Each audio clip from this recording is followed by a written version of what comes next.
In 1993, the government launched the liberalization of the education system, allowing private investors to establish thousands of schools and other institutions. This prompted the Ministry of Education and Sports to undergo a reorganization to accommodate the burgeoning private investment in education under the Private Schools and Institutions Department, established in 2008. This year, the government will mark 30 years of liberalization of the education sector, with events to be held in Busheng on October 5th. However, ahead of these events, the National Private Educational Institution Association Uganda is calling for a stronger partnership with government in formulating policy frameworks.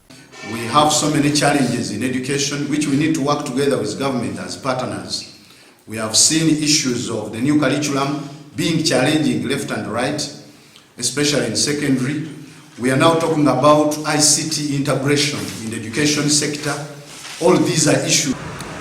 We are appealing to government this time around that they look into the matter of taxation. It is really important that the government brings us on board so that certain policies are discussed and agreed upon as we believe we are also partners in education. The Katerera Comprehensive Secondary School proprietor Charles Moshanji says they're confused about the execution of certain government education policies. Government officials, the ministry, the commissioners, the district education departments always call us and then involve us and guide us so that we can also tell them what affects education in the private sector. According to Association Chairperson Hassad Chirabira, they appreciate the role in improving academic performance in the country and are concerned about creating a health competition among schools. This is where I want to call upon the private schools actors to take an active role in ensuring that